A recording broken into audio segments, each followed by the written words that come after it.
thought it would be a good idea and a good promo, and they thought it was great, and I thought it would be a great promo, and so it made sense, and it was going into a big weekend for us, so it's true. And we have a lot of stuff going on in New Japan, and everyone's welcome to talk to each other in the wrestling business. But we've done some great stuff with New Japan just in the last few weeks, and I think we're going to do a lot of great things going forward from everything we've talked about and agreed to. So I'm excited about it. Do you ever have an ongoing dialogue with anybody in WWE? Is there like friendly banter? I think there's been, some little stuff. It's mostly, I think, back channel stuff. Like the thing with a good example is like with Chris ended up on the Broken Skull sessions. Chris and Steve had talked, and I think both sides checked. I think Steve talked to the people that run WWE, and Chris talked to me, so it was good. Tony, can you take us through the conversation with Urban prior to having this stadium stampede? Hey, Austin. How's it going, man? Good to see you. Good to see you.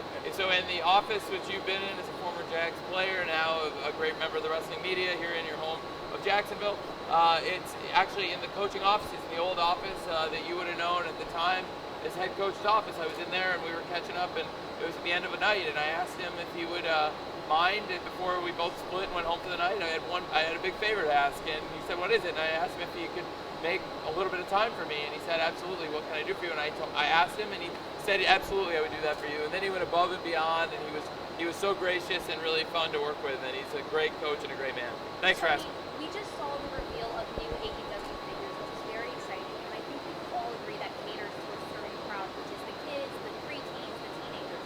Have you ever thought about extending that demographic with kids, teenagers, and preteens? Yeah, how do you mean? Sorry, I don't mean. Like almost like maybe starting a kids show, starting something that no other brand has, because nobody really reaches out to the kids demographic. It's a really good question, and I think I have thought about that, how to reach that demographic, and I'm trying to make young stars and do things that are, going to appeal to that demographic. We have the youngest demographic in wrestling right now, but you're absolutely right that we should be trying to skew younger all the time, and that's a really good thought. Thank you. I'll think about that. Tony, with Mark Henry being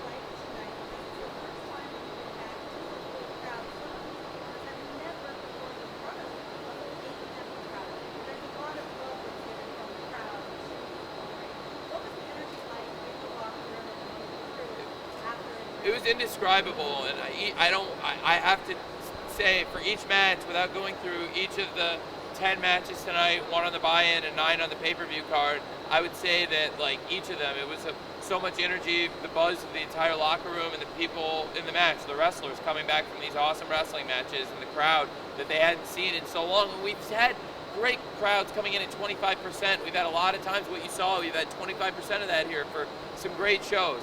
And, we really appreciate that, but being back at 100%, it's indescribable, and the energy, and everyone coming, including all of you, it just really means a lot. So it's great to have the fans back, and I thought it was one of our best shows, and to do it with that crowd, one of our best crowds, and, what's become our home base before we go back on the road in July, just a month really after midnight, so next month we're going back on the road. So I'm really, I guess I'm really excited. Well, I guess we got another day, or whatever. Close enough. But a little over a month away from going back on the road. There's so many great memories here in Daly's Place and special things we've done here. So it meant a lot to do it here. I'd be remiss if I didn't talk about like all the great times we spent here with the crowd through the pandemic, and some of the best memories ever in AEW. And the one thing I wish that the person who'd seen this and the person who got to see this is Brody. And I think this probably ranks as one of the 2 most emotional shows we've had, second only, of course, to the Brody Lee tribute show. And last year he was in the world title match in Double or Nothing and had such a great match. And that was the first show where we let like some family and friends that we tested in, and we had like a tested bubble crowd and distance, and it was nothing like this. But he had a great match in a very small crowd, and I just wish he could have been here tonight. But thank you for asking. It was indescribable, great energy. Tony, some of those great moments we saw tonight came from Orange Cassidy in particular. The metamorphosis of him and being able to get an entire audience like that, to take a character like that seriously as a main eventer, what is his secret sauce and how have you guys found it? He's one of the best wrestlers in the world, and I've been really keeping it under wraps, and that was the plan. I've talked about this in interviews before, and he doesn't talk much in interviews, so I've said it. The first year, 2019, the plan was for Orange Cassidy not to wrestle at all, other than like spots and matches as like an active manager and like a few 6-mans, where we introduced the idea that Orange Cassidy was a wrestler. He's a brilliant wrestler. He's not going to say any of this, just give himself credit or toot his own horn, so to speak, but he's like awesome. And the plan for me that nobody knew about, and really even he didn't completely maybe understand, is for Revolution I was building to him and Pac. We actually did a 6-man in like late 2019 in Texas on Dark. And it was Pac and TH2, Jack Evans and Angelico, versus the Best Friends. And I was like, getting B-roll. And when Pac wrestled Trent on Dynamite, I was getting B-roll of like Orange and Pac.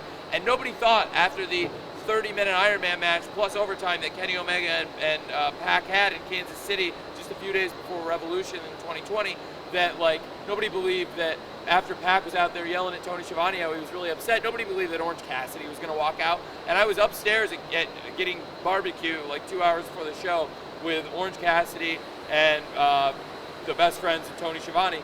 And I told them this entire crowd in Kansas City is going to chant, he's going to try, he's going to try. Just watch, it's going to happen based on everything we've put in place. Totally worked, and I knew the match was going to be off the chain, and it's one of my, again, I would rank that, other than the shows I named, probably my top 3 emotional and really favorite shows is Revolution 2020 and the match he had with Pac. And tonight, I think, was the best match since then, and no coincidence, the first time he's wrestled in a big match with a crowd since Revolution 2020.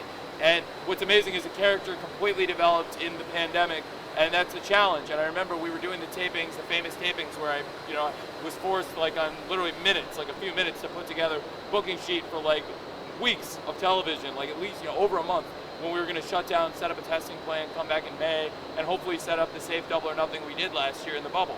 And like he was, setting up his first singles match, which was against Jimmy Havoc, and against him on Dynamite, and it was the first time Orange Cassidy ever wrestled on Dynamite. It was only the second time he wrestled a singles match, and it was really like kind of almost like I don't know if he was ready to do it. I think he thought it was too soon maybe, but we really needed him to step up and do it. We were like thin on talent. It was really important. What's happened in the last like 13 months since then is like he's wrestled Chris Jericho in pay-per-view main events and TV main events. Been in main events with Pac, MJF. Time after time he stepped up, and he's one of the best wrestlers in the world, and I can't say enough about Orange Cassidy. Yeah. Your thoughts about Sting's return? Yeah. And Mark Henry has a new position with AEW. How he came up? Sorry, I can't. Sorry. Mark Henry's new position with you. AEW. How he came up? Oh, how it came up? Well, Mark Henry and I are friends, and Mark told me he was available and to do things that I would be really interested in him doing, and I thought that would be really interesting because he's not only a good friend, but he's a really respected person in the wrestling business. Not just a great wrestler, but a great mind, a great scout, and a great analyst in wrestling. And he gives his opinions on the radio, but he provides great scouting reports, and he really has helped mentor a lot of wrestlers, in addition to just being a great wrestling mind. And I think he can be a great on-air personality, but also a great backstage influence, and he's a great friend and a great person. So it's just great to have Mark in the AEW family, and it was great to announce it on such a special show and have it kind of be there is a great moment right there, along with the double, sandwich there in a big double main event on what is, my favorite pay-per-view we've done. Tony. Sorry, I split up. One second. Tony, tonight we saw new champions being crowned, from Britt Baker to Hangman Adam Page. What has it been like to see those two superstars just grow throughout the years of AEW? It's really cool because I think January 1st, when we came here into Daly's Place, we did a show January 1st of 2020.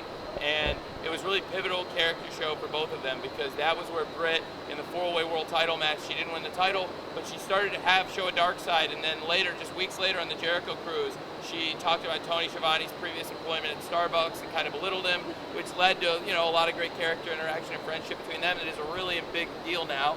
And Britt grew as a character, but then it really in the last year, Britt grew as a wrestler. And when she says the thing in the promo that that Sheeta to her helped develop her as a wrestler, and that match was really influential and important to her in terms of developing and being there. It's true, breaking her nose in some ways is the best thing that ever happened to Britt because she came back stronger and better, so that was really great. Hangman on the same show came out to commentary just totally drunk, and the lower third was perfect, and people were doing memes where Hangman was in the Full House opening, and it was just great. And it helped develop his character. And Hangman was already a top wrestler from the beginning, who we involved in the world title scene from the very beginning. He earned a title shot in the first match we ever had for the title against Chris Jericho. He's been a tag team champion with Kenny. He's always been a top star.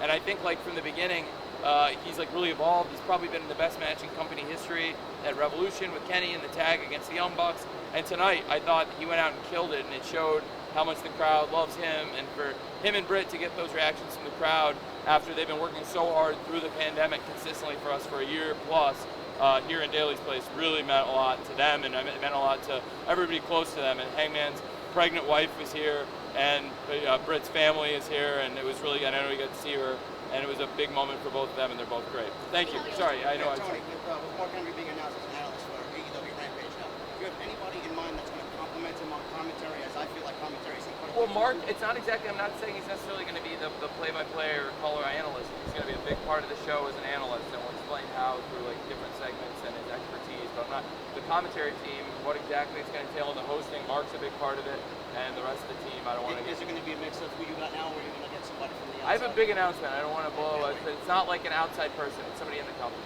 Okay. It's somebody who's one of our top stars is going to do commentary on the show. And then, you know, he's a great commentator and a great wrestler, and that might narrow it down because he's such a great commentator. But I'm going to put him on commentary because he's a big star and it's going to work really well. So what else? Tony, so one of the questions I wanted to ask you was one of the people that had looked a great night today was definitely Sting. Okay? Yes. So realistically, I want to know, what were your expectations of him and what you would bring when you first My signed him? expectations were super high, and I never knew that he was going to get in the ring and do what he did. But really, like as he got ready for his cinematic match with you know, Darby teaming against Brian Cage and Darby, it was like so fun, and it was like inspirational to see Steve like really finding his like comfort level. And it was hard for him to work in an environment he'd never been in front of like, you know, 25% capacity crowds, and sometimes taping like promos and stuff in front of an empty arena, stuff he never had to do. And so for me, like I expected Steve would come in because he promised and he showed me he was in great shape, and he said, I want to do these matches, and we talked about doing cinematic matches and let's see what happens. And then, you know, in the run up, as we were planning stuff, I mean, he ended up doing a power bomb with Brian Cage and had like great physicality with Brian and Ricky in the setup to their tag match against Sting and Darby. So as we did that, started to think like he can do a live match, and at the next pay-per-view, instead of doing cinematic, this makes a lot of sense. And I hadn't really told anybody, and I hadn't made it kind of crystal clear yet, but I was also planning to bring back Stadium Stampede. And I was thinking I didn't really want to do two with this hot crowd and this amazing crowd. I didn't necessarily want to do two cinematic matches. We could have if it was necessary, because I wanted Sting to be comfortable and if he was going to wrestle on the show, and I know he wanted to. But he wanted to do it, and he had a great time. And the expectations were very high, but Sting has exceeded, I think, my expectations and everyone's. And that was a great performance for anybody of you know, of any levels of experience or time in the business. Thank you. Tony, this will the Wild Thing entrance, huge pop tonight. Obviously, the Jungle Boy entrance even a bigger pop. Do you see a future of maybe licensing some more music for some of these wrestlers that they kind of come to you and ask you? As it comes to it, I mean, like, you know, it's like trades in sports, and you know, when you make a trade or a transfer, it takes willing parties on multiple sides. So you can't just like want to buy a song, and you have to get responses. It's totally, you never know who's going to bite on it, and sometimes they'll make sometimes people don't even respond, and sometimes they, you know, wait a long time and get back to you right away in some cases. Again, you know, sometimes you're really far apart on money. So we've had really great dealings with a number of publishers and songwriters and singers, so it's been great. It's really added a lot, and like you said, for Jungle Boy and Mox, and for Mox and Eddie, what a great match they had with the Young Bucks tonight. That's another great match. It put it on a great show, I think. And for them, that was a great moment. Jungle Boy, obviously, for the crowd, and you know, Orange Cassidy, so many great.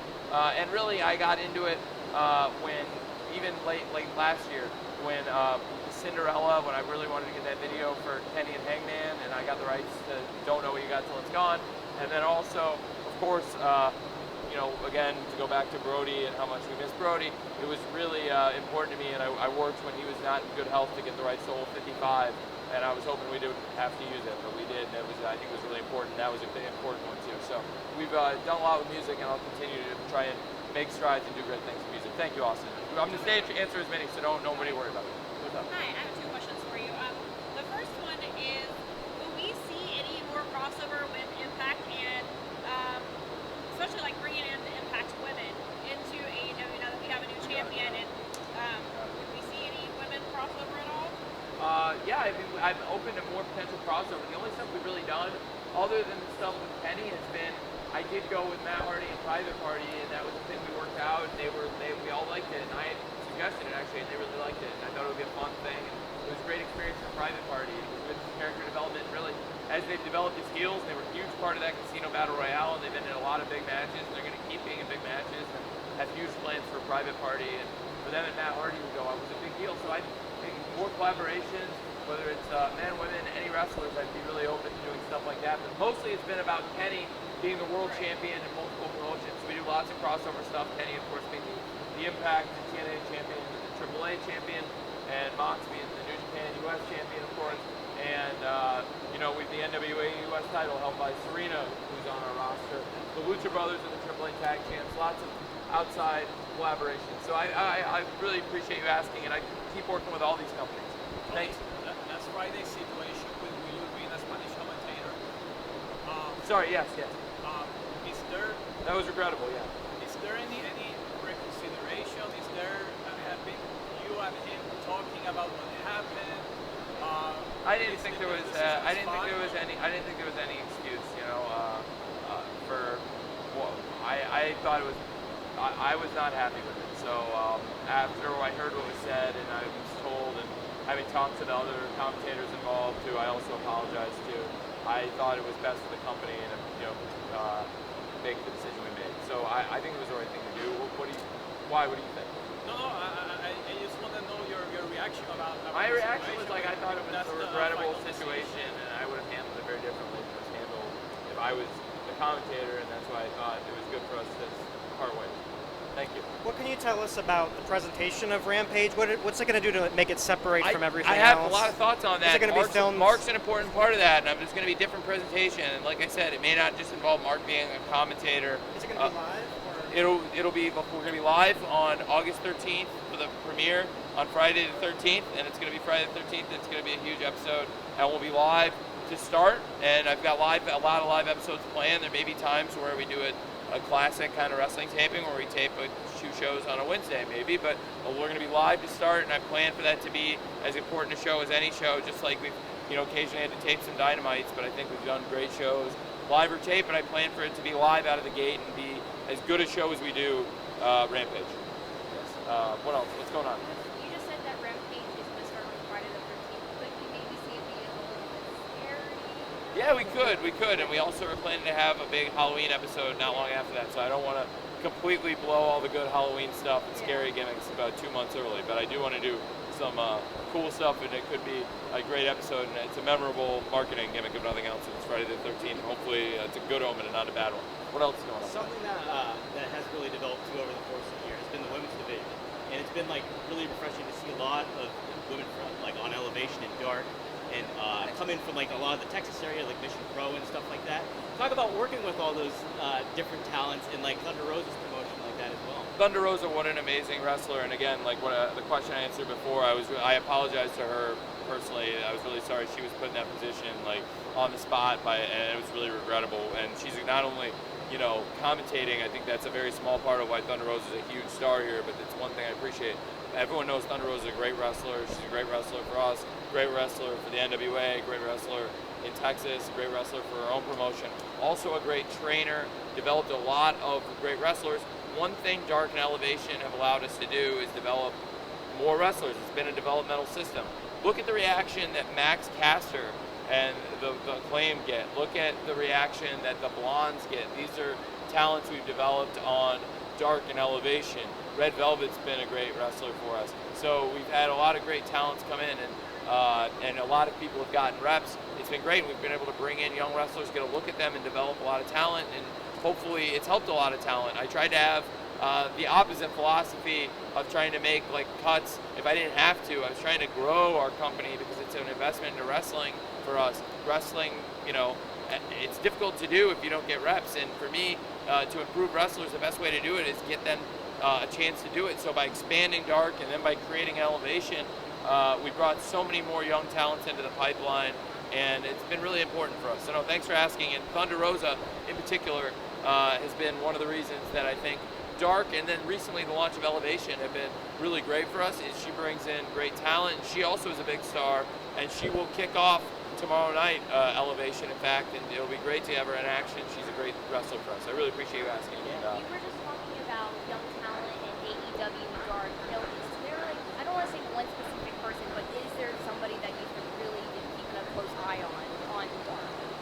a lot of people. I mean, you know, we keep an eye on every match and every young person.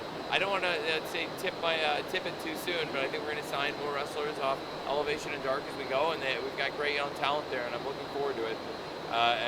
You know, I'm surprised nobody's asked me about how those shows are going to evolve when we go back on the road, but they're going to be good. That was actually my question that Oh. I've been waiting to